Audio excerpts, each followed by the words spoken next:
is as good as it can be, and in fact better. That it's properly managed, that it's free at the point of use, all those good things we're really proud of with our NHS. So great, thank you for everybody who's come along. My name's Keith Venables, and I have to say, even though I don't live in Ilkeston, I have repeatedly relied upon a similar hospital called Babington in Belper, and I'm personally very strongly in favour of making sure that community hospitals work closely with home and with A&E hospitals, with acute hospitals. We need to have a joined up service. Before we get going, I'm just going to check whether if people have actually... Seats here. Okay, the seats here, Mother, yeah.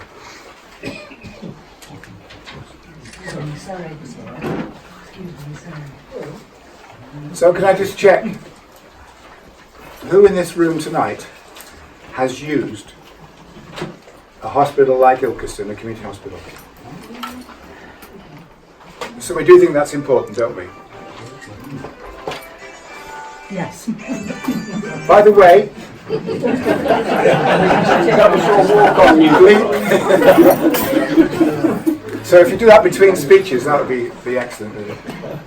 So mobile phones off. We haven't been told about any fire risk or anything. So if the bell rings, obviously that's the way out. So I think for a long time, for many of us, the NHS and its different forms and GPs and primary and community and acute and so on, specialists, has looked after us. This evening is an opportunity for us to look after the NHS and make sure that that thing keeps on going in its various forms. I am going to be a bit strange and ask you all to say where you come from, very quickly. Joe, hello. There's a seat over there, my friend. Thank you. And if you have any particular interest, so we're going to start.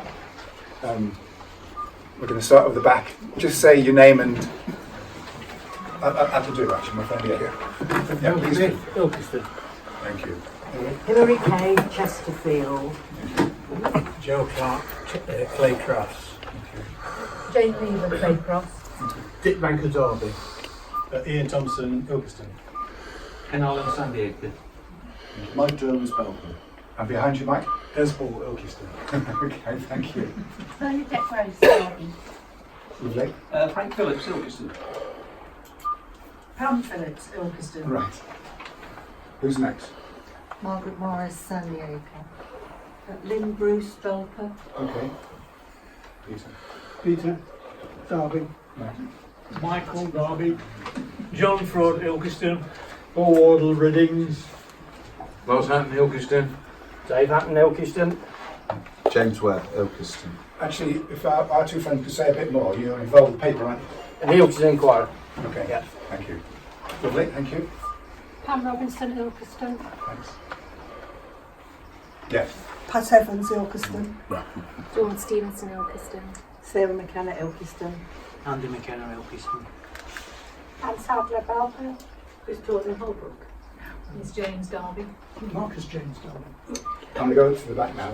Mark Hutchby, Ilkeston. Raymond Hutchby, Trowell. Pete, Ilkeston. Chris, Ilkeston. Reed, Ilkeston. Thank you. Morris, Belper. Jeff Sprague, Ilkeston. We kept on tripping over. I'm very sorry about that. Sorry? Kept on tripping over, didn't I? Sorry. Yes. Stuart Marshall, Belper. G. Quinn, Ilkeston. Jean Quinn, Ilkeston. Lynn Tunnicliffe, Ilkeston. Neil Tunnicliffe, Ilkeston. Ron Lucas, Ilkeston. Ian, Ilkeston. Margaret Griffith, Surrey. Howard Griffiths, Slumneaton. Catherine Atkinson, Ilkeston. Chris Stratford, Ilkeston. Adam Thompson, San Diego. Jacqueline Bednall, Ilkeston. Paul Bednall, Ilkeston. Liz, Ilkeston. We need more chairs. Catherine. Catherine Mears, Cobble Park.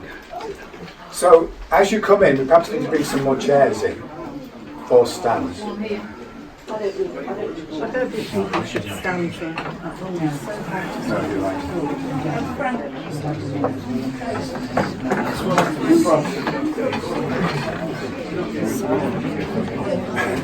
By the way, we're not going to do that again.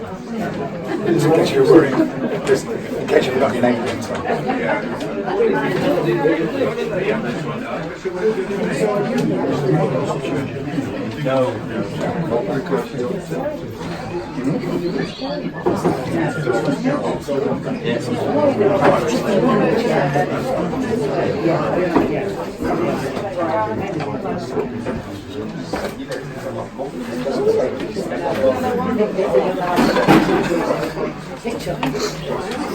There's a few seats at the front.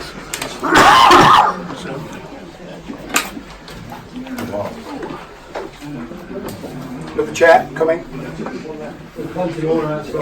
Okay. I'll just take some back.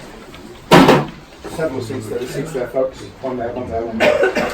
Do you want to lock the door now? Keep them all out. Not like the hospital.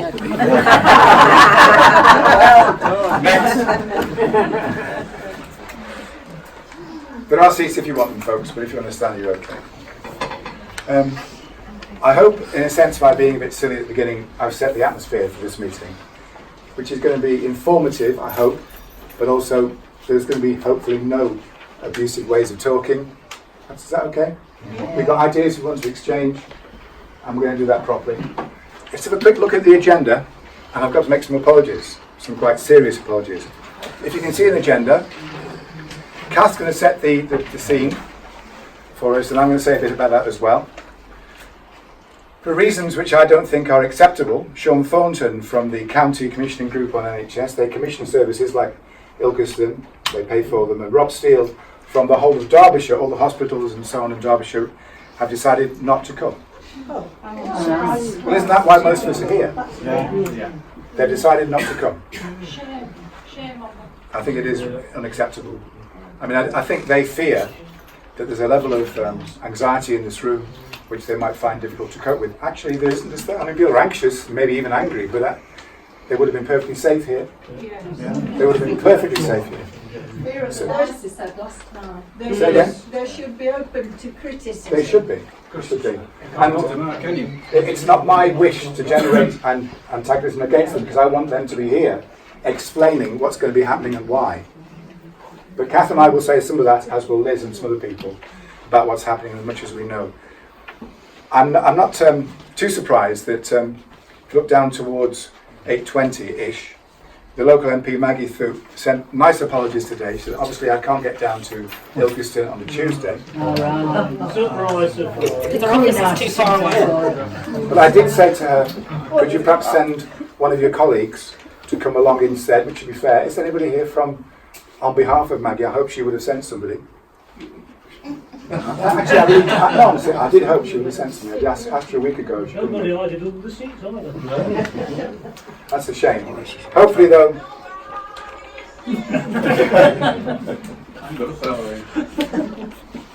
In case it's going to be a troublesome meeting, I was practicing saying throw people out. But actually, mobile phones isn't a good reason, is it? Okay, I just checked mine, by the way.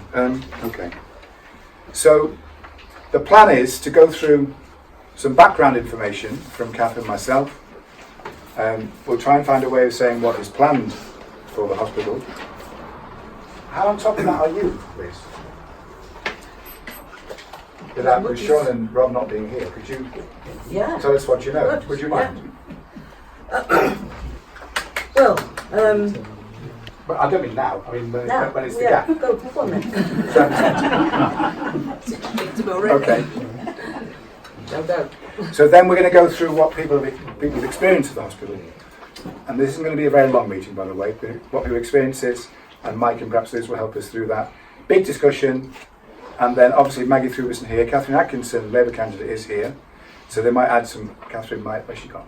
There she is. Might add some comments towards the end and look at what she's doing next. So I'm sorry I can't say this is Sean, this is Rob. I really tried very hard to get them here. I do think it's unprofessional for them not to come, but let's make the best of it we can. Okay? Keith, we're recording. Oh, right. Is there anybody who doesn't want to be recorded? Maggie Throup, I think. Throw that man out! It will be eventually be on YouTube on a channel called These Cuts Won't Heal. So if you go to YouTube and put These Cuts Won't Heal, this is going to be recorded, the whole thing, yeah. So as soon as we get the link for that, obviously. Does anyone need to borrow a code or anything? All right. Silliness stop now. We're now going to give some background to what's been happening. I shall ask Catherine to tell us some things. Okay. Thanks very much. I'm actually quite nervous now but it's great to see so many people, it really is. I thought I'd just be talking to half a dozen, so I'm glad I've written this out. It won't take long. I just was asked by Keith just to do a bit of the context and talk a bit about, the evidence, such as there is. I don't usually introduce myself and say what I've done in the past, but in case the CCG people were here, I did want to say that I've got 3 nursing qualifications. CCG is? Clinical Commissioning Group, the people on the agenda who won't be turning up, unfortunately. And I've also got a Master's in Community Health. So I do like to think I've got a right to say something, but so do we all. We all do. I also have used Ilkeston, and certainly my mother, I'm a carer for an elderly parent, used Ilkeston a few years ago, and without that I don't know what we would have done. She was an inpatient. And she gave me permission tonight to talk about that if anybody wanted to know more. I've been part of the campaign in Derbyshire to save beds elsewhere, like in Babington and in the north. And now we get to this. It was more or less predictable, because it feels like we're standing in the path of some kind of juggernaut, and it's a horrible inevitability that's coming towards us. And this talk of engagement and consultation is just camouflage for this juggernaut. But just the fact that we're here tonight, we've got to try, and I think we can maybe stop it in its tracks on this one. So what's the real context behind this? Do you want to come in? Have you got a There's a seat at the front. Seats at the front. Linda, one seat there. Linda. You want to I think the wider context in Derbyshire of cuts is the wider context of what they're doing to the community beds in hospitals, in community hospitals. And there's a quote here that's on your agenda, and I think it sort of says it all. It's from the minutes of the Clinical Commissioning Group meeting that was held in December, and the minutes were written up in January. It actually says the level of savings required in Derbyshire means that the CCG, they commission the services, they hold the budget, will no longer be able to afford to commission all of its current services at the same level, as it needs to be ensured that there is sufficient funding to maintain essential health services for the local population. Savings programmes will be built upon this basis. So I and others, I certainly asked them, what's your definition of essential health services? And apparently there isn't one. Yeah? So, a very alarming statement to make with no backup of what they consider to be essential. You'd think, wouldn't you, they'd have essential, they'd have a gradation. They probably have, but they tell us nothing. So their strap line, if you like, for these cuts is joined up care and care closer to home. They talk about transforming care. They say this is not about cuts, this is about offering care in a different way that people would prefer, closer to home. It's always portrayed as very progressive, like transforming care, when in fact it's all dictated by NHS England to all of the CCGs throughout England and Wales. And they've been told to cut spending. There's a cap on the spending, and they've been underfunded for the last 10 years. Compared to the average over the previous decades. Now, there's an organisation called the Nuffield Trust, and I tell you, they are not left-wing campaigning organisation. They often write a lot in support of government policy. And they did a research paper called Shifting the Balance. So they looked at the evidence for this kind of transformation and said, okay, what evidence is there? What can we use usefully say. And they published it in March 2017, so it's not that old. One of the quotes from their summary is, "A significant shift in care will require additional supporting facilities in the community, appropriate workforce and strong analytical capacity. These are frequently lacking and rely heavily on additional investment which is not available." That's from the Nuffield Trust, not from one of us. So I noted there, apart from everything else, this reference to strong analytical capacity. I thought, well, we're doomed then. Because in the 2016 plan for Derbyshire, called the STP, the Sustainability and Transformation Plan, they included the plan to cut 535 beds across Derbyshire. And these included acute, community and mental health beds. Now, we as campaigners contested that plan from the beginning on all sorts of levels, and particularly we mounted a campaign, a petition about the beds. They took no notice of that. But recently, they got a team of, I'm sure they were very expensive consultants in, to look at the bed plan, and they told them that their bed cutting plan was not feasible.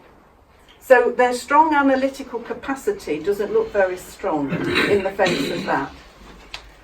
And then this research report also says, "Many initiatives we examine place additional responsibilities upon primary and community care at a time when they are struggling with rising vacancies in both medical and nursing staff. An increasing number of GP practices are closing. Addressing these issues is a necessary precursor to success." And when we've challenged them before about Babington and other places where they're closing community nursed beds, they say, well, we're going to have something in the community. I'm coming on to that in a minute.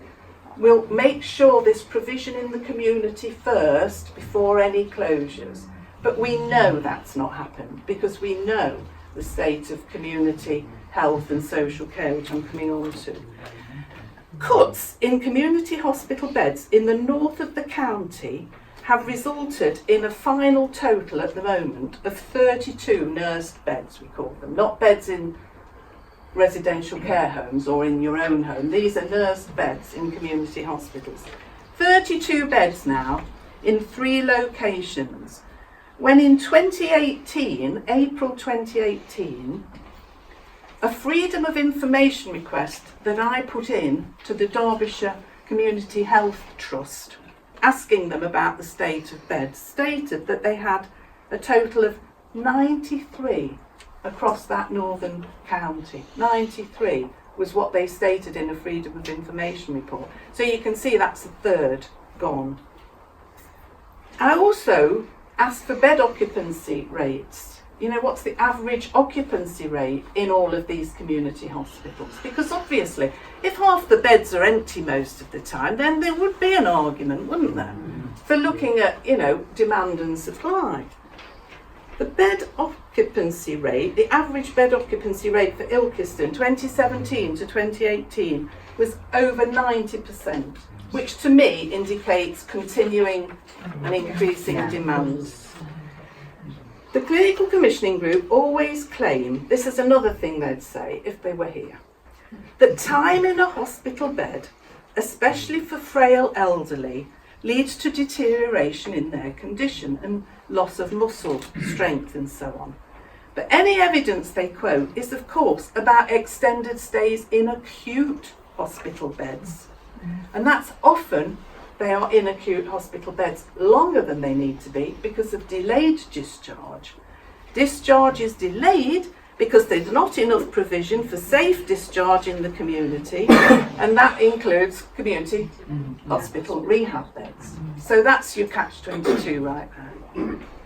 Now then they talk about these pathway 1 beds at home to make up for the cuts in community hospital beds. People would prefer to be at home, receiving the care in their own bed at home. Sounds lovely. But this is at a time when district nurse numbers, now I know you all know what district nurses are, the ones who come out fully trained nurses come out to people's homes, do dressings, injections, monitor blood pressure, all of that. Their numbers have halved since 2010. And they continue to decline. All the nursing organisations are raising the alarm because the district nurse training places have also disappeared. So there are not more coming down the line. And we all know the parlous state of social care in this country. We've talked about district nurses, that's the nursing side of care at home. You've also got the social care side at home, you know, helping people to dress and so on and so forth.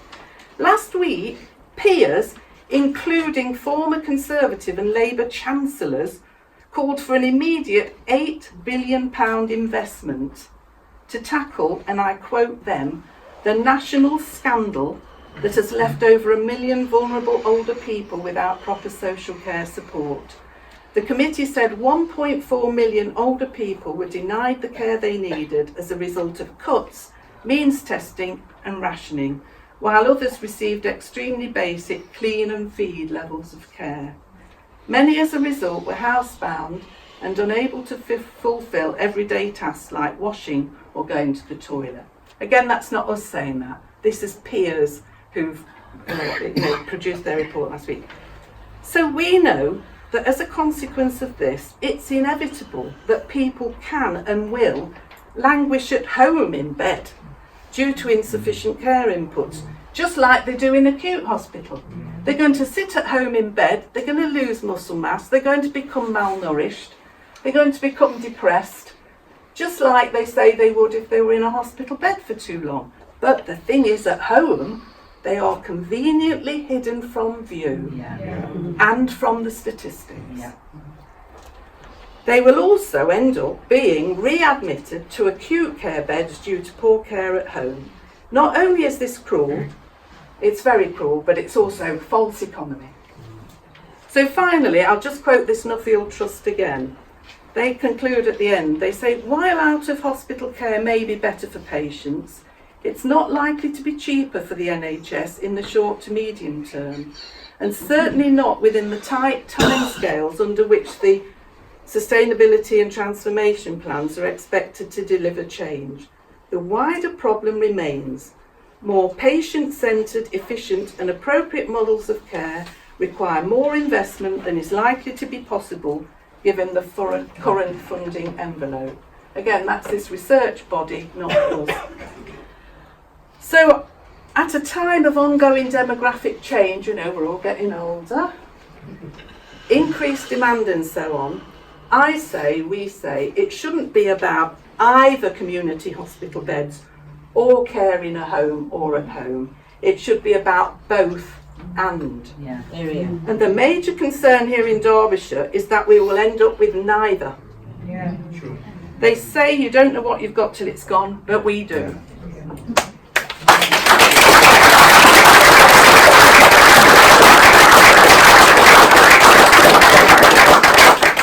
Lots of time for questions and discussion, but just now we'll move on for the time being.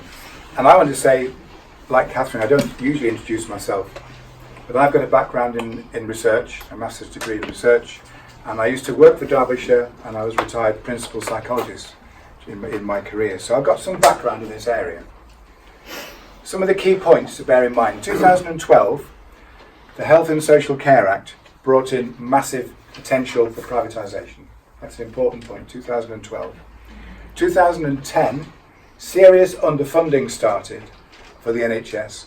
For all the previous years, about 60 years, it's now just over 70, 71 years, the amount of average funding was about 4%. Because the population increased, the things to do increased, so each year there was always about 4% increase.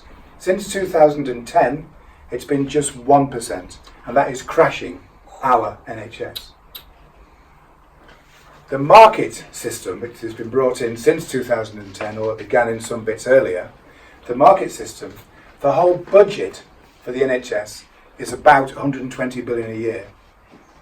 20 billion of that, a sixth, is used on the whole market mechanism, sending things out to tender, that kind of whole process, employing people to do that. So 1/6 of the budget, £20 billion per year approximately, is spent on marketing. Now, could we think of better ways to spend that £20 billion? I didn't hear a yes then, was it plenty? Yeah. So again, crashing our NHS. There's a new 10-year plan out, which is being lauded everywhere. It's supposed to be a brilliant new plan. It suggests it will reverse the problems. It won't reverse the problems. There are several things wrong with this new plan, but actually, from my point of view, the most important one is it doesn't actually include a proper strategy for training and employing all health workers. It's just not in there. And that is really very shocking, because there are currently 100,000 missing staff, doctors, nurses, specialists, people involved with catering. There's 100,000 missing staff across the country, because more and more health workers are leaving because it's such a pressure. As they leave, the pressure increases on those who stay, and the whole training programme is undermined. So again, crashing our NHS. Simon Stevens, he's the big boss. He is the Chief Executive of NHS England, and he has said, we need more beds in the system. Yeah. He said that 2 weeks ago. We need more beds in the system. Not So he has said this recently. However, in Derbyshire, within some kind of funny, complicated funding arrangements where you put in this and you get that and so on, Derbyshire is now forced to cut this year, more than last year, of £69 million, Derbyshire as a whole. So Derbyshire is where we all are, because health is managed from Derbyshire level. What Kath was mentioning, the CCGs and also the DCHS, they're all part of a Derbyshire thing. Overall, £69 million is being cut, further crashing our NHS, throwing it into chaos. So no wonder there are cutbacks everywhere, including here in Ilkeston, in the hospital. I do really wonder why, with such an important change, that the health chiefs who originally were going to come along tonight, why have they decided not to come? And I'm sure, they've got some very well-honed questions and had a good discussion, but they're still crashing our NHS by not being there. I'm very disappointed in them. Last year, the number of beds at the Ilkeston Community Hospital was 32. However, this has now fallen to 24 because of operational staffing difficulties, it's been said. In other words, staff have left. In June this year, NH managers cut beds back to 16 with the potential to increase to 18 in kind of winter pressures time of extreme pressure. So it's gone down from 32 in a couple of years down to 16. And I just find that really hard to wonder how we cope. So that's some background, big picture information. I think the question I'm asking this meeting is, are we prepared to fight for our NHS? Yes, absolutely. Okay. Now, with no real opportunity to give any notice, if you could say a few things what you know about the situation locally, then please do come round. Yeah. Well, do whatever you want. I'll stay in the kitchen. It's not the best part is in the kitchen. But yeah, I mean, I work in the NHS. I'm a low-paid clerical worker at Queen's Medical Centre. I live in Ilkeston. I was a carer for my mum who used Ilkeston Hospital when it was thriving, had several wards in it. So I just want to take you back to September 27th, 2018, when we had a meeting that was convened by Local MP Maggie Throup to give the public some answers over health cuts in her constituency.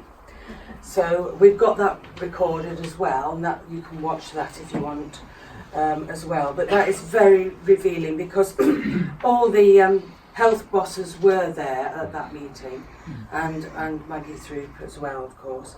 But you can come on and read this and watch the thing. But I just want to say that William Jones, Chief Operating Officer for Derbyshire Community Health Services, was at that meeting. He denied the fact that there would be bed reductions at Ilkeston Hospital. He denied this repeatedly at the meeting. And so we have a record there of what we were told last year. And then we have some minutes here, actually from the same day, September the 27th, 2008, the Derbyshire CCG governing bodies meeting in public minutes. And right on the back page, under any other business, Dr. Chris Clayton, who's the Chief Officer of the CCG, the commissioning body that buys the services for us, Dr. Clayton advised that the winter bed planning work on the pathway 1, 2 and 3 beds continues. However, he will not be recommending any closures of pathway 3 beds at Ilkeston Community Hospital, and confirmed that work to manage the winter bed situation continues. Okay, so we have the evidence here.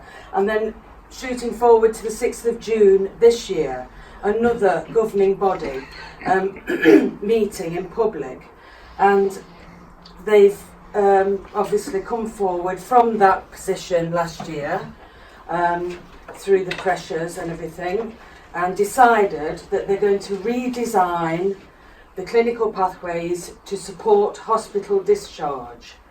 And the proposal is to make changes to the commissioned capacity in the Erewash area to better meet community rehabilitation needs. I mean, this is all these words. The changes are an increase in community support bed provision. Where's the money? When did they say that? An increase, 6th of June, an increase in capacity to support people at home. A reduction in the number of beds at Ilkeston Community Hospital. Okay. So, yeah, there's a report there with all the whys and wherefores and everything about this model. Okay. Now what they're going to do is they're going to engage with the public sometime soon. Not tonight, yeah. Right, there will be some kind of engagement and consultation implementation. And we should get to hear about it somehow. I don't know how, but it will be managed. It will be one of the, those managed meetings again. Seance? Yeah.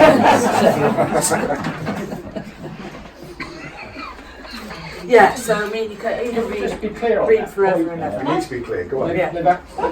They actually made the promise there will be no cuts in beds before the community-based provision was in place. And now that statement there that you've just read out Yeah. directly contradicts that, is it? Well, Because they're I saying think so, we're yeah. cutting the beds and we'll make plans for a community provision. Yeah, They at the same haven't done- time. so Which they therefore haven't there's- done either. shouldn't be So they haven't put it in correct. place, they haven't even got the plan in place. Well, can I just? I think this is from their website. Very recently, changes to the current kinds of services offered were outlined at the meeting recently. Increasing Pathway 1 availability for care at home support spaces from 27 a month to 37. So that means spaces in the home where a multidisciplinary team will go in and give support in the home. Increasing Pathway 2 availability for supportive bed care from 3 to 11. That's beds in residential homes. Making 16 to 18 Pathway 3 hospital care beds available from the current 24, Mrs. Ilkeston, to reflect the increased care available at patients' homes or in supportive care beds. So that's the plan. I don't know how quickly they will implement the increased number in care homes, but one thing, one of us I know, I don't know who it was, I think it might have been you, Hilary, ages ago, said, well, when it comes to increasing supportive bed care in residential homes, does that mean there are fewer beds available for the ordinary, people who go into residential care, or is it an increase in actual beds? And then The séance will take place. The CCG will be launching an engagement process later this month, and this was, I think this is June. No, this was published on the 7th of June. Later this month, to share how the plans would be implemented and understand what local people, patients, staff and other key organisations think about it. We're going to come back to questions and comments a bit. Let's just Liz finish where she's at first, and then we'll come back. Is that okay? So yeah, I'm just going to read you a few points that local people have written on the Protect Ilkeston Community Hospital Facebook page. A local lady says the standards of hygiene and facilities in many homes wouldn't be of the right standard. Even the cleanest homes don't have proper disposal facilities for used dressings, etc. Instead of 6 nurses in hospital, it would be 6 people, not trained nurses, travelling miles from one patient to another. How can that be economical? And then another lady said, if treated in my own home, will there be a charge? Well, I don't know about that. But it's, as long as I can remember, Ilkeston Hospital has been the heart of the community. Its staff are the best. When my mum was there, it was clean. The staff were caring. The ladies were brought round the meals, not just sticking it on the bedside table. So people are concerned about the thing that these bosses say is great, which is being cared for in your own home. And you know, when you're a carer and if you're a person on your own, it's not the be all and end all being at home, is it? No. You want some safety, some security out there. Right, so and I want to read you this just to make sure we know what Maggie Throup does think about it, because she's got a statement on her webpage, and I think we need to get this on record. So Maggie Throup, Member of Parliament for Errosh, has released the following statement regarding the changes to services at Ilkeston Community Hospital. I have already been in contact with the Chief Executive of Derby and Derbyshire's CCG to express my concerns about certain aspects of the proposals. However, we must always be mindful of what is best for the patient. There is evidence that in the first 24 hours in hospital, a patient loses 2 to 5% of their muscle strength, rising to 10% in the first 7 days.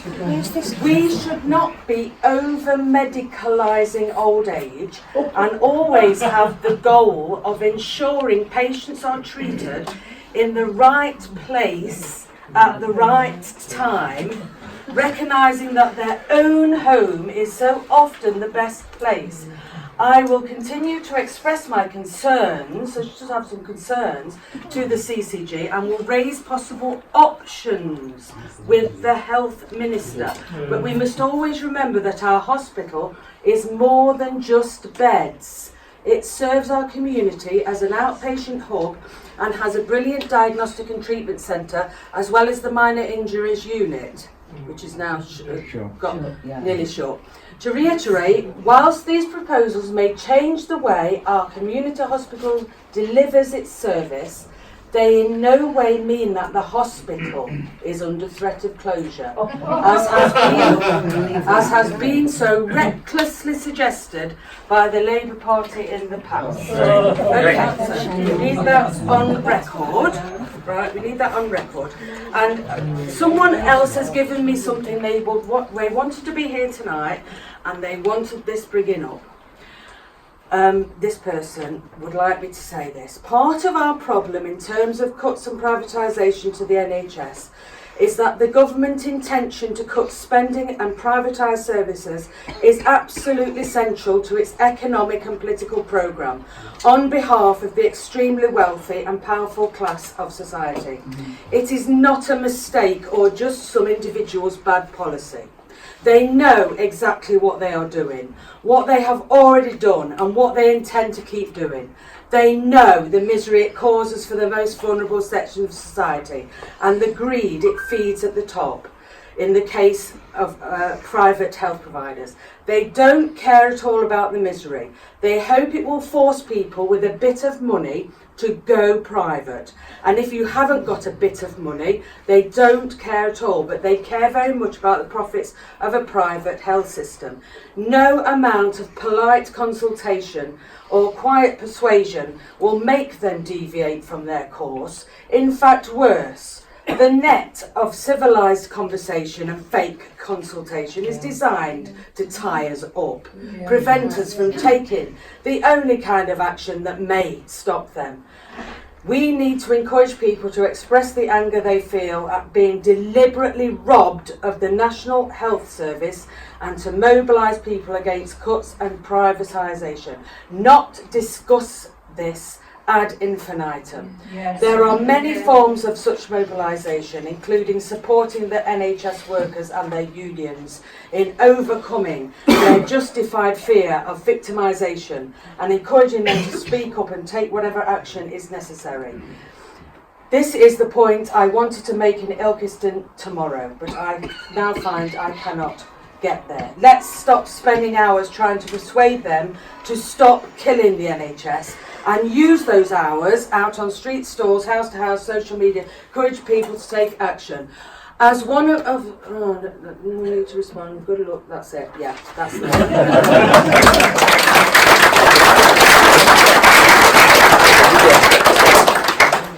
Thank you for this. Actually stepping in without having really known she was going to do that. And I would like to suggest we have some very short questions first of all. Please mention that questions are short. They're one sentence at the end of the question mark.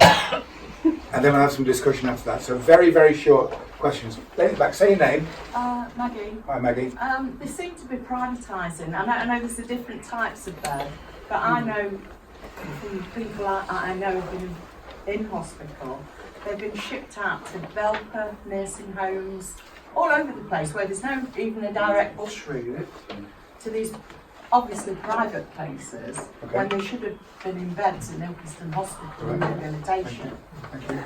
Another question or comment? Yes, please. Margaret Griffiths. I'm a bit concerned about basically health and safety for both patients and staff and medical care, because in a hospital we've got a lot of specialised equipment to help with lifting patients, moving them around, beds of the right height which are manoeuvrable and can be contorted into different shapes even. Whereas at home, there could be a divan, which is like that high off the ground. You can't lift patients in or out. You can't raise them to change dressings, things like that. I'm sorry, this is going on too long. Well, but how do we overcome that? Well, you've got a petition there. I've signed it. Okay. What does it say about it?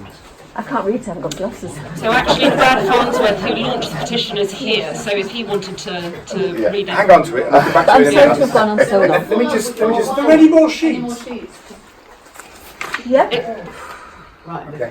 Can I just say, I'll recognise everybody, but just say, part of the answer to your comment, and Stuart might help with this, is there's a national newspaper called Health Campaigns Together, and it talks about the emerging safety campaign, which is about patient safety and staff safety. Yeah. It's about both, and that is really important. Where are those newspapers which mention that, Stuart? Can we perhaps give one? They're produced by various people, donations, so they're free tonight, so please take one. You'll see somewhere in there, actually I've read it, thank you. You'll see somewhere, please take one and pass one up. You'll find somewhere in there what you've just referred to now. Right, so I've got 1, 2, 3, And in the doorway. 4. Yeah, we will. Thank you. Say your name. My name's Pat Robinson, I'm a retired nurse, 30 years experience in Nottingham mental health services. My daughter is now working in mental health services in Nottingham, and I know for a fact they've been absolutely cooked to the bone. So I agree with what everybody says here. We're on a crash course to disaster here, I know that. Community care is down the drain, I know that myself. I left when it was just beginning. What I want to say is accountability. I was always accountable for my actions, and if I did anything wrong, I could be struck off and I would never work as a nurse again. Where are these people who are supposed to be here now? They are accountable. I am a shareholder in a public service that we all pay for. Yeah. We are shareholders.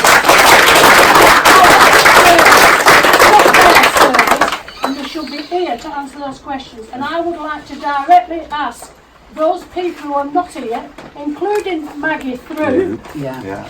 to be here and ask and answer questions. I think it's an absolute shame that they're not here. They're accountable to us. The ideas emerged tonight, earlier this evening. We should rearrange this. Make sure those people who are missing are definitely here and go through it. I'm going to encourage people who haven't spoken before or who aren't from people from Ilkeston to be on this list, so please do wave your hands. Thank you. I've been involved with Ilkeston Hospital because my husband was a patient there several years ago. Although we live in Chesterfield, it was the nearest community hospital bed when he needed one. So that tells you that even something like 3 years ago, they were short of community hospital beds. Ilkeston Hospital was very interesting, I thought, and very good. There was no doctor on the premises except the out-of-hours doctor. The hospital was, and I assume still is, entirely run by very senior nurses who were the people who actually have bedside contact regularly with the patients. It was a very good place to be visiting and to be in. They began the process of helping him and others to learn to walk. I would like to send a message to the CCG and to Health Service Management and to government in general. Every single one of us in the entire world will die one day. They are not prepared to think about those whose deaths are approaching. The community hospitals, a couple of years ago, the criteria for getting in were changed. Nobody in the Royal Hospital in Chesterfield admitted to knowing what the criteria was when I started, from the moment the ambulance came, to say he needs a community hospital, not an acute hospital, because he has a terminal and progressive illness. They just write off such people and think that, you know, if you've got an illness and you're not going to get better, somehow you're a lesser being and all you deserve is a bed in a private care home. Those beds are becoming fewer and fewer and fewer. Look in the county resource book. You can see that there are fewer and fewer beds. I've been in a whole number of those places. Many of them I would not put a dog into. Some I know are very good. We need health chiefs to start thinking about the people who are slowly dying, who are immobile, who are incontinent, who are struggling to eat and to speak. They are still worthwhile human beings. They have all made a contribution to our society. They need to be cherished and cared for. And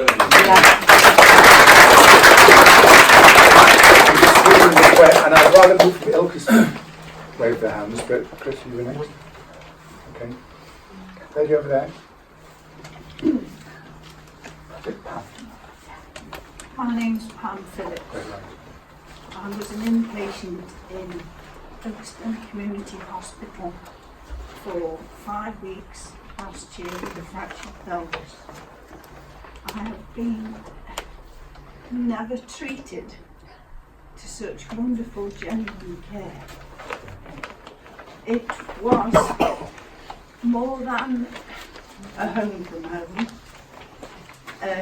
I'm disabled anyway, and the fall really fractured my confidence as much as it fractured my pelvis.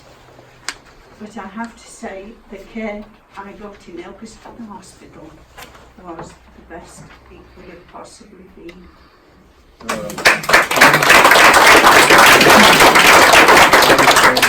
I think by wanting to have things different in the NHS, we want the funding and so on, we are still saying that the care which the staff offer is brilliant. We're always trying to make sure we emphasise that. Some of us go and stand outside Royal Derby in Chesterfield Royal and leaflet and talk about it. We never criticise the staff. The staff are doing their best. There are things happening which shouldn't be happening in those hospitals, but the staff are doing their best. Morris next. Okay, this is deja vu all over again. From Belper, we've seen our community hospital mothballed. They promised us that they would have a provision. They haven't even put the planning permission in for building it yet. So obviously they're taking services out of the building. Lavington is still open. We're finding that the promises they made that all the services that were currently there would be maintained are not being kept. I just want to say something about what they are or not telling us. On the website that's been referred to, there's this thing called Changing Provision of Community Realisation at Aerobox. That's been quoted, right? This document is part of a bigger document which went to the governing body on the 6th of June. And that is a lot more detailed. For example, it says they aim to save £300,000 a year by this change. And Key talked about the gap in funding. We've been told it's 98 million this year, but that's actually just the CCG bit. There's another 36 million from the hospital trust. So the total gap, and it says it in their own document, is 134.5 million, 8.4% of the total budget for healthcare in Derbyshire. That's a huge amount of money that they've got. So they don't need to find all of it. There's some of it they're going to be let off by the NHS. But even with 20 million let off, it's a huge amount of money. And saving 300,000 at Ilkeston Hospital, you can see that there may well be a connection here, that they're trying to find funding wherever they can. In the full document, it says the risks, which they don't mention in the public document, the risks are ability to secure clinical cover for the community support beds. Discussions are underway with local practices. Secondly, ability of the providers, health and social care, to staff the reconfigured resources.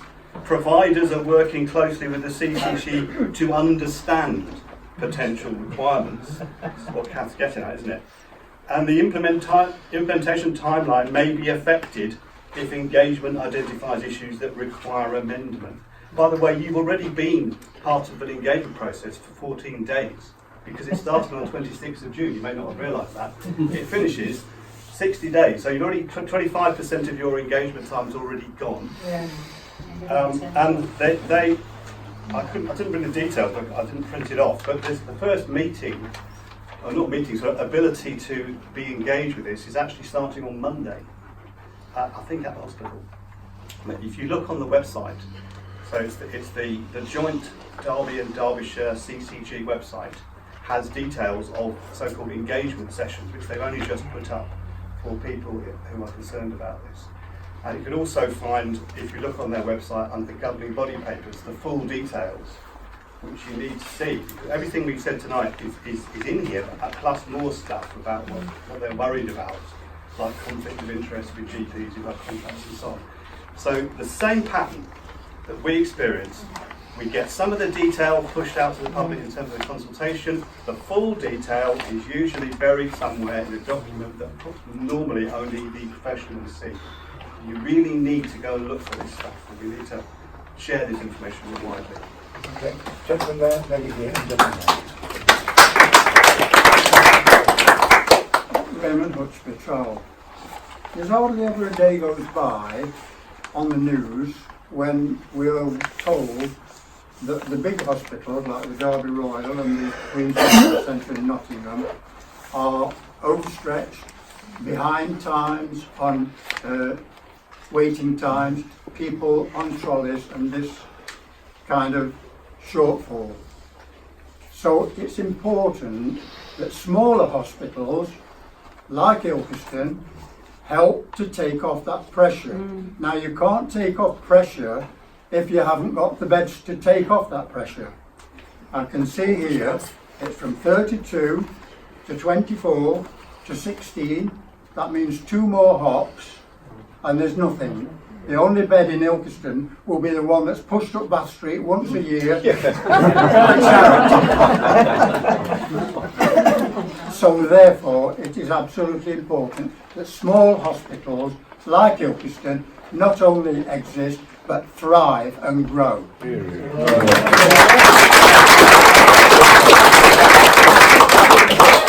I'm Denise Mellors, I'm from Long Eaton, and I just want to echo what this gentleman said here with your fight in Belper.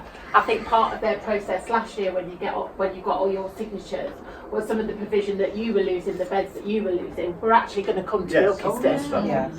And you know, I just think they're just pushing it from pillar to post. We cannot trust the CCG. They lie. They're lying to us down the line, and I really think they don't know where they're going with it. I'll come back to that. I think we need to make a few statements about the CCG, and basically the reason they didn't come tonight is they're chicken. Let's be blunt about it. And Maggie Throup as well. If anybody went to the meeting in September in Kirkland School, you'll see exactly why they didn't turn up tonight. There's one thing, you heard the statement made about the CCG internal minutes saying that they're going to have to implement cuts. We go to the Health Scrutiny Committee meeting where Chris Clayton is a bullshitter extreme, you know. He'll take 2 hours to ramble on and on, but he made a statement about the question of, sorry, trying to be quick, about the future of services. He talked about essential services. Right. The CCG would include within his list of services those which have a direct role in providing healthcare which are evidence-based in terms of their ability to demonstrate defined clinical outcomes. Services which cannot be described in this way must be reviewed by the CCG in the current financial climate. They wouldn't use the word review. What they meant was cut. And at the meeting, what Chris Clayton burbled on about was about the fact that they wanted, as a way of optimising value for money, maximising efficiencies, reducing unwarranted clinical variation, developing a new care model, all joined up working together, which we've heard for decades. You know, it is, I mean, I think the statement that Liz read out described exactly what the situation, they know exactly what they're doing, and that they will try and run through the cuts by hook or by crook and try and bamboozle us into the bog and make no mistake about that. So thank you.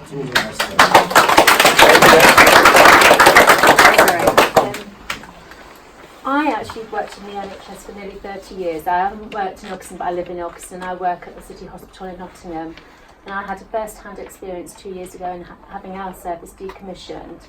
And we were very fortunate. We went to meetings. We had a great group of patients that supported us, and if it weren't for our patients we wouldn't have been recommissioned, but at a cost, because now in year 2 of being recommissioned we are already in deficit because we've had to agree on a block contract which doesn't meet even the costs of the therapists that work in that unit, and that's what we're up against, having to negotiate where we can't win, and I just don't want this to happen. I want this hospital to be here when I need it. Do you work in Mansfield? I work at Nottingham City Hospital. I work in an outpatient service, and we've seen extreme. We've been given more and more with less finances to do it. We expect to see more patients, and the staff get run down. We don't have the luxury of time. We have to cost cut by considering how often we see our patients, and you know, it's a detriment to them. They have a cut surface to do that, and I don't want that to happen to us. But if we can put the pressures on, if we have, like the lady over here, put the pressure on the people that actually use the services and seeing how beneficial it is, and we can see in this room, everybody is against cutting the beds, and we just need to keep those pressures up.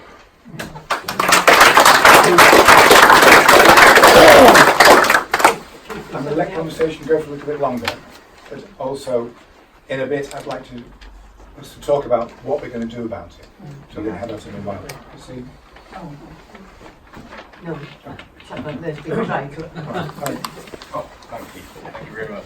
Hello. I just wanted to raise or point to something that Liz said actually.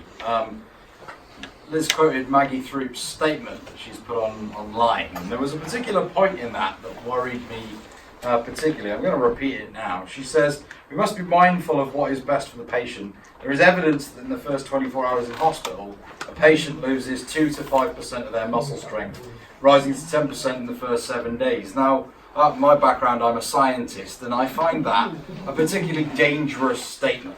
Because what Maggie has done there is drawn a link, whether it be causal or not, but she's saying that essentially, if you go to hospital, you will become less healthy. Now, what that shows to me is a deep and powerful misunderstanding of the issues regarding medicine in this country, and a complete lack of a grip on really the issues that we're discussing here. And I think it's terrible that she's not here to defend herself this evening. Would have been lovely if she had been, but I think publishing this stuff on your website when you're a member of Parliament, drawing links between going to hospital and being less healthy, it's quite frankly terrifying.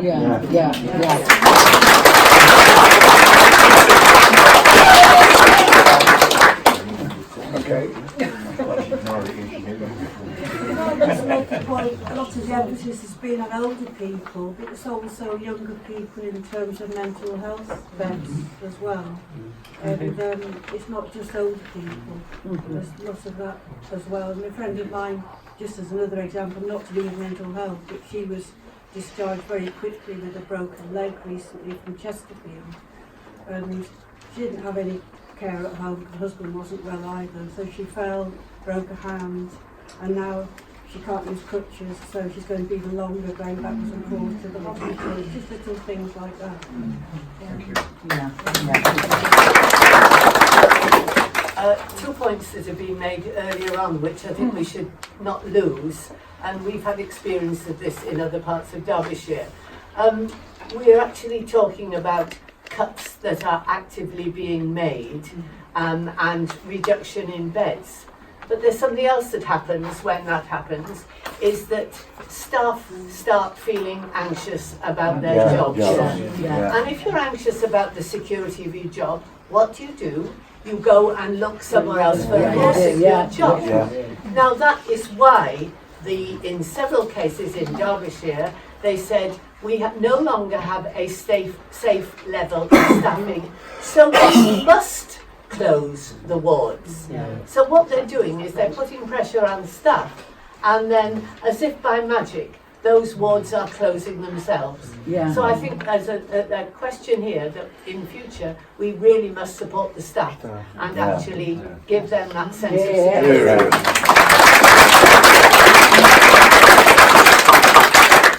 We'll do 3 speakers and then we'll talk about what we're going to do about it. Right, so you'll have to forgive me because I literally have only just been thought about this. So my name's Brad and I am the person that created the Protect Ilkeston Community Hospital page. Sorry, I'm really nervous. I don't normally do this unless I'm on a drink. But I kind of created the page because my mum worked at the hospital until last year. And she came home after this meeting and she says, it's always Ilkeston.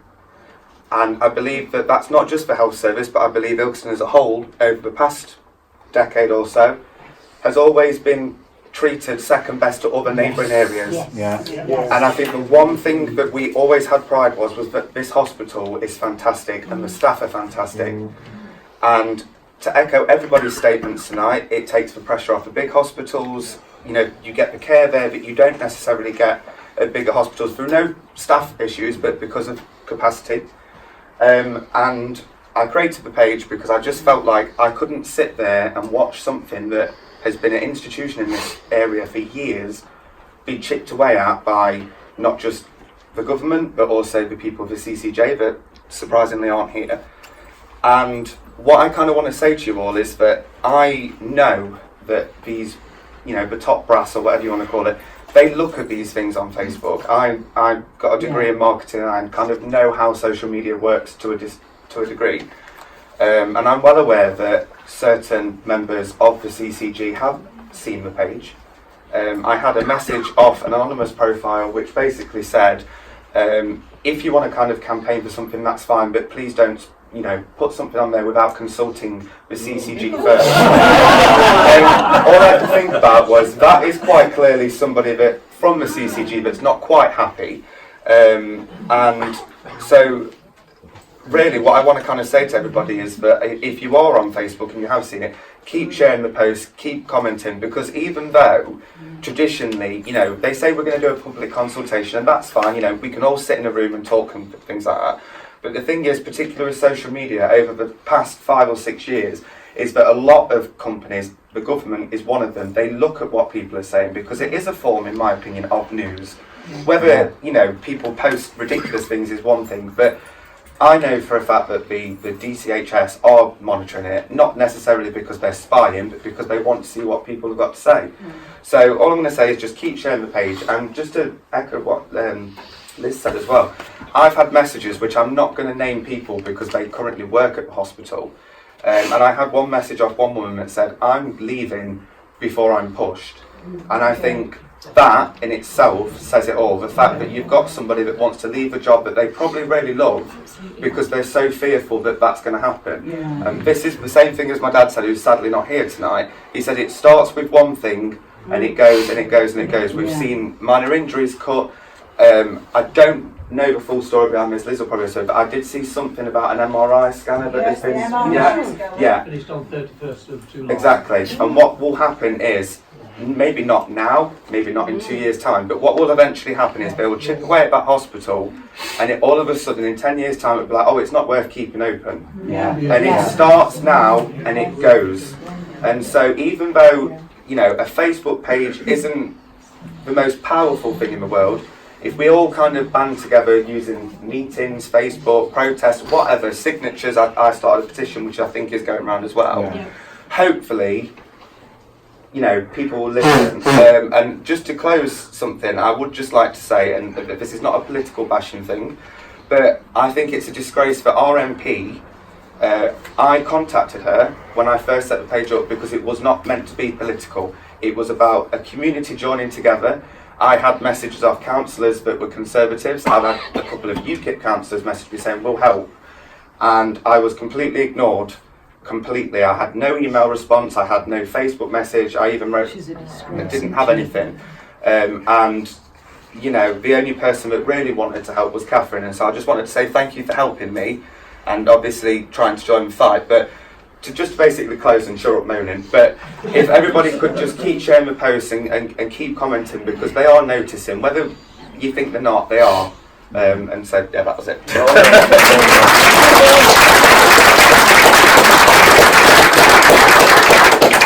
I just say I like your Facebook page. And I'll come back to other people and speak in a bit, and we'll recognise other people. But I was going to invite Maggie Throup to speak next. that was the plan. See, that's you ought to have a cardboard cutter. Yeah. So instead, I have to invite Catherine to speak. Keith, can I just put this little bit in? You know Eddie Bisknell? I don't know if he's here, is he? No, he's not. No, but he is a young journalist, and he's a godsend, really, isn't he? Of keeping things in the spotlight. And his latest article, I think it's the Derby Telegraph, he says Ilkeston Community Hospital staff told the local democracy reporting service, which she's in, that they had already been informed that around 6 to 10 beds were set to be cut. So you see that if they're telling the staff, this was denied by William Jones, Chief Operating Officer, which oversees the hospital. Staff also said that many of their colleagues were quitting due to the fear of bed cuts and the impact of NHS funding cuts. So once it becomes unviable and unsafe, because they have to have it safe, don't they, for a certain number of staff, certain number of patients. If it gets to the point, they will have that excuse where they cannot open it and they will shut the door. They will shut the door for no other reason. And these staff are leaving, and it's happening. Okay. Low morale and everything. Thank you. Yeah. Okay, there's some more speakers to come, but Catherine next. I'm Catherine Atkinson. According to our current MP, scaremongerer, someone who spreads very dangerous rumours. but I wish that we had been wrong. Yeah. Yes. I wish that it wasn't true. Yeah. And it was because last year that staff and Brad contacted me to say that they had been informed, and patients, that they had been informed by managers that they were looking at cutting beds maybe as much as a ward. That led to the campaign that very much through a lot of Brad's work and so many people here, that we campaigned throughout the summer and throughout the year, and finally got a public meeting where we were told it was all okay. And we said, fantastic, that's great, they've listened, and we stood down. And that is so galling that rather than standing up for the hospital and standing up for the community, our local NHS managers and some of our local politicians were complicit in the cuts that were then really quite sneakily carried out. Because yes, it was 32 beds last year. It was 44 5 years ago. Yes, it was.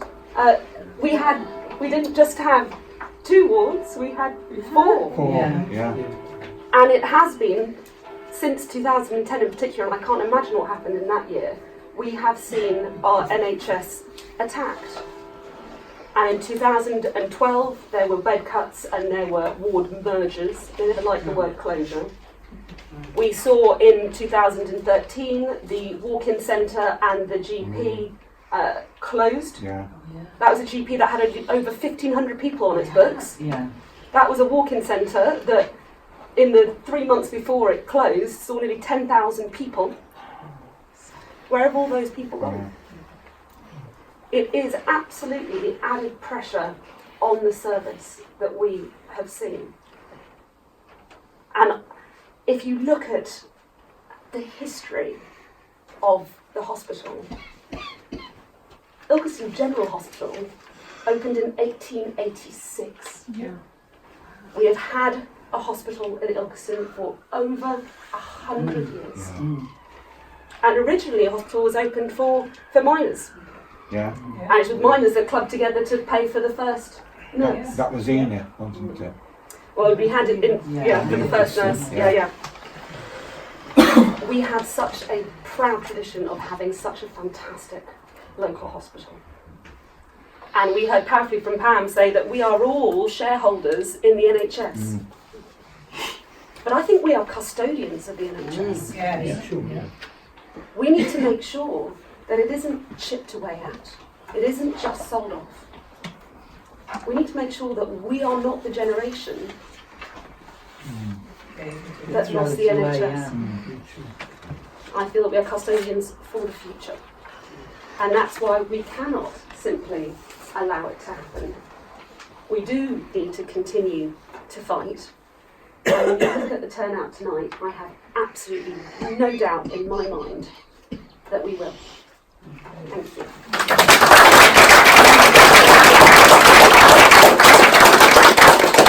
As we get warmed up, more and more people indicated to speak, but for the moment, everyone can. I'd just like you to do something else just for the moment, which is to talk to the person next to you about what we can do about this. So grab the person next to you, whoever they are, and for about 3 minutes, talk about what we can do about this. Please do it.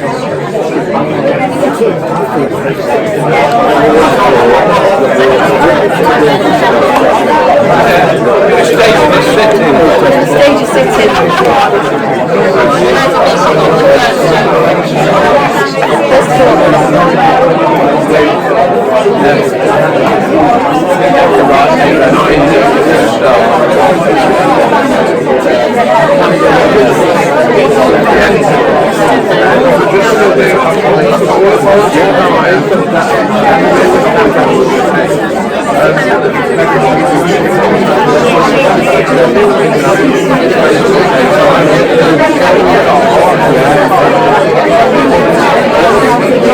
Thank you.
Right, so there are various things happening.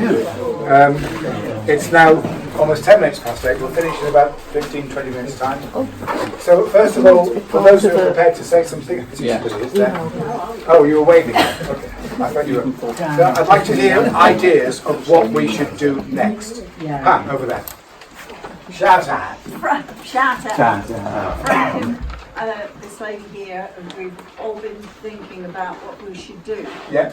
And before the public consultation period is up, we need to invite those members of the CCG that have not come tonight and insist, because they are paid by us. Yeah. They are paid by us. And send them a message of shame. You can't hold them out, can you? And just to say, I'll come back to people, but just to say, what would be a good night, evening time to invite them? What day of the week and how soon? Well, if you want Maggie here, you'd better be on Friday. So Friday quite soon. Yes. Yes. Right, I'm seeing lots of hands raised. Good evening. Hi there, nice to see you. I think the reason they're not here, whether it's Maggie or the other crew that came in September, is because they know they can treat us with disdain. Yeah, exactly. They're not interested in what we've got to say because they've made up their minds. Yeah. They've got a job to do to satisfy their 120k a year salaries. By God, they're going to do it. Yeah. And what we've got to do is not very politely invite them to meetings again. We've got to go where they are. We've got to go en masse to Maggie's place in the Market Square on a Saturday. We've got to go to the regular meetings of the CCG and make it impossible for them to operate. We've got to generate as much bad publicity for them as we possibly can, whether it's through Eddie, ITV, and enough of us has got to be willing to commit to doing that. Because if one or two people go, it'll never get on camera. The next meeting of the commissioning group is at Tollbar. Tollbar House. Yeah, that's right. I do agree that while if we keep inviting them to meetings and they simply, I think actually really quite disrespectfully refuse to come, I do think it's better to go to them. And the next meeting of the governing body is on the 1st of August, and that's between 9:30am and 11:15am at Tollbar House. And I think that actually, I've been to a couple and they don't often get a lot of people watching. So actually, I think it gives real scrutiny to make sure that we're there and watching. It's the 1st of August. It's a Thursday morning. But if you want to ask questions, you need to put them in 2 days in advance. Is it 2 or 3? I'm pretty sure it's 2. But ask a day early is not going to hurt. But I think that actually it would be really important for questions to be put so that we can have the answers, because they can't duck them usually then. answer them in the meeting, do they? Yeah. They don't answer them and they don't allow you to speak. So if there's enough people there, If there's enough people there, they can't stop us speaking. If you stand up and start speaking, there's not a lot they can do about it. Can I just, can I just say, Peter's going to suggest that we take a list of addresses? A couple of things. Firstly, 1st of August, no, just come back. We've got to go to them. Our experience in Derby is that they don't like us. They don't ignore us. They try to keep us out. They've changed tactics and policies because of us. The issue over the 535 beds, they pulled back. Part was a stupid decision, but we were the first to make sure that they understood it was a stupid decision, and they pulled back. They've also tried to cut for the psychotherapy service, and in conjunction with the workers inside the place, and putting pressure upon, and petitions, and a march of some sort of a demonstration. They pulled back on that, and that's happening up and down the country. So the important thing is believe in ourselves and do things. There's just one other point I wanted to make, please. That is, email addresses are really, really important.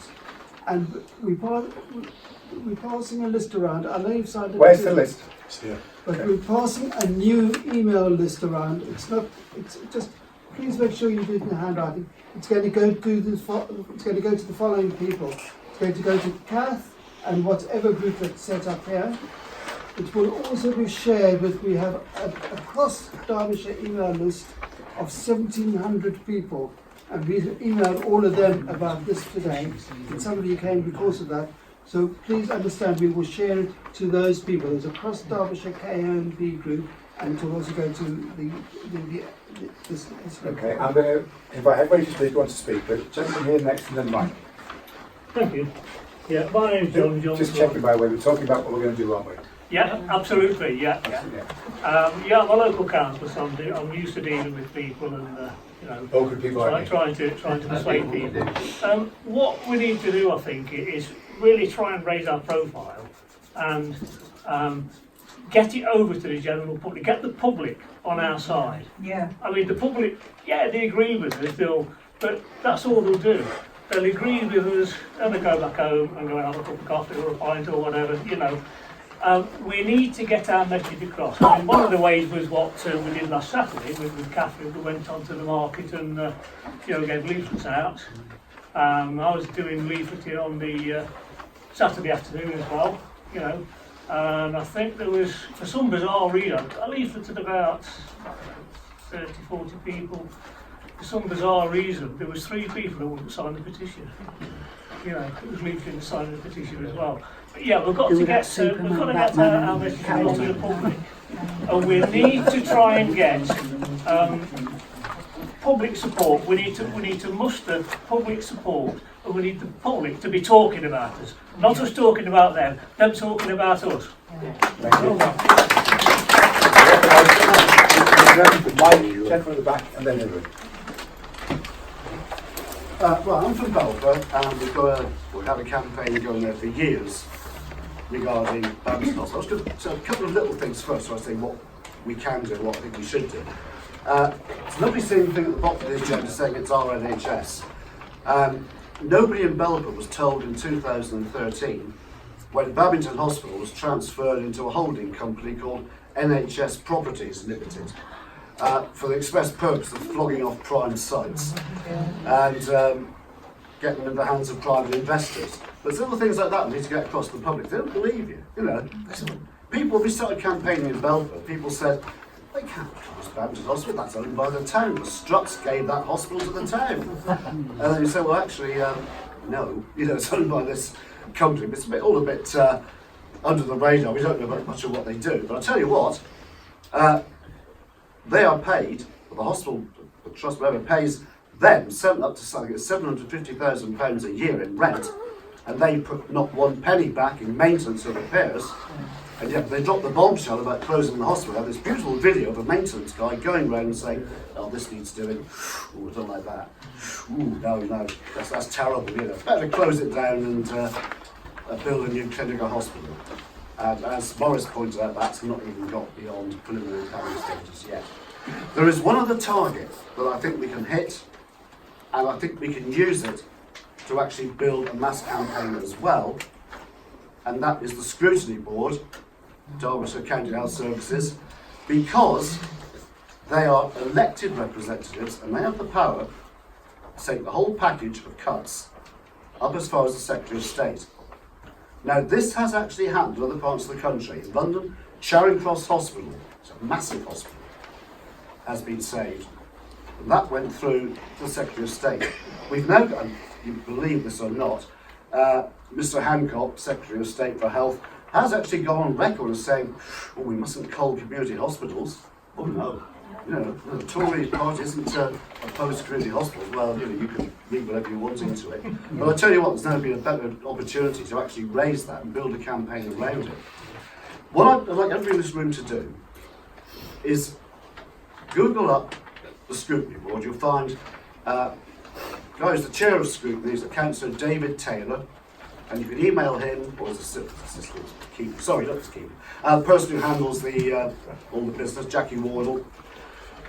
And if we keep getting information through to them, not just about cuts that are coming down, but about how cuts are actually affecting people on the ground now, it actually strengthens our case. And I'm going to bet, or I'll shut up and sit down for this, I'm going to bet that everybody in this room knows at least one person, a friend, a family member, or personal experience themselves of somebody who has suffered, at the very least, a very inconvenience by the present state after, God knows what, we've had 8 years of cuts, all under the radar because, you know, the CCG's method we talked about tonight, they cut first, they engage later. That's the way they do it. Get those stories in to the Scrutiny Board. There's a meeting in Matlock next Monday afternoon, 2 p.m. at County Hall, where people will ask questions and will be discussed. It will include Ilkeston Hospital, it will include provision all the way across the county. But get your stories in. David Taylor, Jackie Wardle is the chair of Scrutiny, and Jackie Wardle sort of handles the business, if you like. Derbyshire County Council, Scrutiny Board, get your stories into them and it will strengthen our hand. Okay. The handsome one like me with the glasses. No, I was John first about the stall we did last week. It was really good, but where was the stall? We stood in the marketplace. I think we opened there, but you know, it happened in the marketplace. I saw the door two afterwards, so very successful. I was just saying, if we did it on a Friday, then we'd be right outside Maggie's office, wouldn't we? She can't ignore us things, and she also have a good view of what the signatures we're getting. And I think I've just signed something with my email, because I'm guessing it's been getting around. So hopefully, if we get enough email addresses, then hopefully we'll be able to organise enough people to actually be around every Friday while the consultations are to actually do that. Yeah. Just, as Catherine just said to me, we need to make sure we're not harassing Maggie's staff.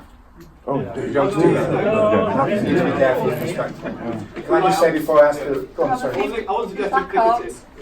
Say again? Did you finish? No, I was just going to say, I wasn't suggesting after the second one, just do the same stuff. If we're on a Friday, we're right outside her office anyway. She can come and talk to us if she wants. Yeah. Okay, I'm going to suggest that when we finish in a few minutes' time, if people want to do some kind of action committee to work on some of these things, then come in the front before we end the meeting and talk to me and we'll make sure something happens. Hilary. Yeah, this has occurred to me during the discussion. It wasn't part of our discussion, so my neighbour might want to disown me. If we're going to try and get a good turnout at the Tollbar CCG meeting, why don't we collect somewhere like the marketplace and have a march with placards. I've no idea where the toll bar is, but we could. It's not far. Yeah, but we could collect people and march with leaflets to arrive before the meeting is due to start, make a splash outside, and then as many of us as can go in. You know, to really make them be aware that people care and are unhappy. Only that if people haven't signed the written petition that's going around, which was Brad's position, it is on 38 degrees, and if you have any difficulty finding it, you can find it through my Facebook page or through I'm sure that it must be also on the Save Ilkeston Hospital's Facebook page. Yeah, I'm not going to try and tack it on. Last year we got over 1,000 signatures last year, and certainly Saturday alone we got over 100, so it's ticking up very, very nicely. Which is good. Idea for a little bit of micro-activism that we can all do as soon as we leave this room. Is this like micro beer? Yes. So I think one of the big issues that we have at the moment, or the big issue, is that the government and the politicians are only talking about one issue that I'm not going to mention right now. Yes, I think you got the nail on the head there. But what that means is that the government and the politicians are sneaking in all these other things in the back door when we're not paying attention. We're missing out because we're only focused on this one thing. What I'd like everybody to do is next time you're in a conversation in the pub with your colleagues, with your friends, family, etc., and someone mentions that B word, ring a little bell in the back of your head and steer the conversation back onto the NHS. Or any number of the other issues that austerity is brutally killing us.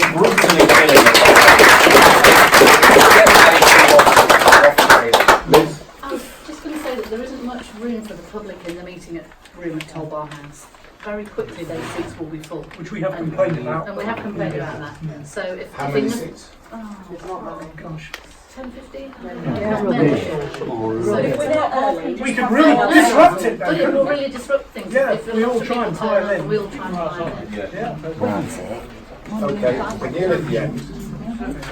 Very quickly. We have just 3 conversations. I'll make it quick. You can probably get the numbers there for CCG. There might be problems getting sufficient numbers into the meeting. It's a question of what we do when we're there. I've only been to one meeting and I'll make it quite plain that it's their meeting and you're there on sufferance. You're going to have to be prepared to be extremely badly behaved in order to, quite bluntly, in order to transfer anger to them. That's the only way it can work. Okay, I think, again, very quickly, just the last couple of speakers. Susan? I'm Inter from Leith, where it's Nightingale country. But I'm a great believer in not just telling stories, but writing them down. And I just want to ask you all here today, if Maggie Throup is your MP, how many of you sent a handwritten letter to them?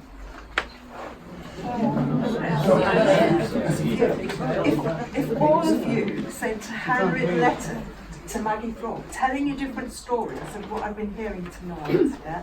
And the guy, the scientist over there, would be interested for you to write all different types of people. But ask her a question. Apparently, I used to campaign years ago, very few people ask MPs a question. They'll probably write and have a good moan about something, but it's very rare that people ask a question. If you ask a question, she has to answer it. So then when you go and meet with her, you can say to her, I wrote to you, you didn't reply to me, or I wrote to you and you gave me this answer. You've got some evidence from you. And handwritten letters, it's rare these days. MPs get handwritten letters. So that's my suggestion. The problem with that, just the problem with that quickly is, if you write to her and put your name on it, she'll ignore the rest of them. She ignores them. So I'm trying desperately to end the meeting if I possibly can. So, Lizzie, perhaps the last comment. Right, I keep finding things in this article. I just want to read you this. Can you speak up a bit, please? Right. William Jones is the Chief Operating Officer, one of the health bosses, one of the head honchos. He said that the 60-day period of engagement would be launched with members of the public encouraged to share their views. However, a formal consultation will not be launched into the decision because the change is not thought to be a significant one. You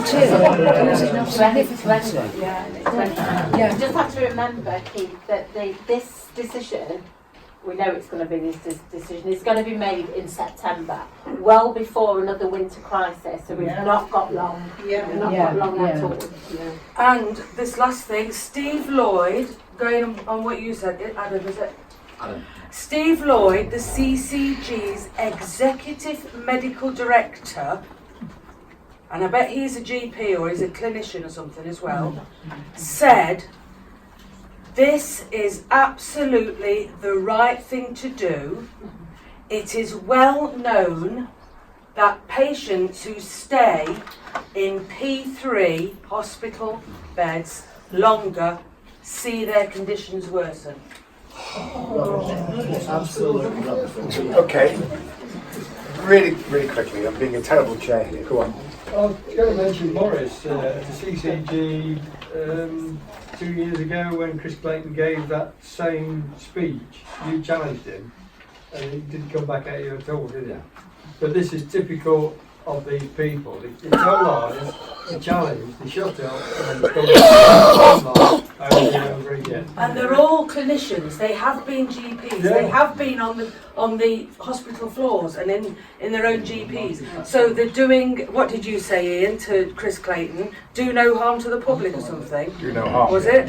Well, that's something although about, I have to say, they're GPs and they're doing this to the public, and God knows how they sleep at night. I have to say that the guys who didn't come tonight, I don't think they have got a clinical background at all. They're admin people. They're not clinical at all. But others might be by chance. Yeah. And that's to do with careers and all kinds of things in government in the future.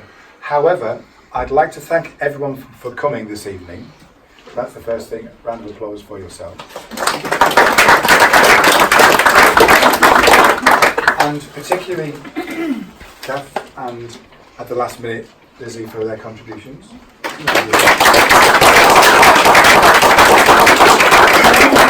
think what's apparent this evening is that people are not going to let them take our NHS away from us.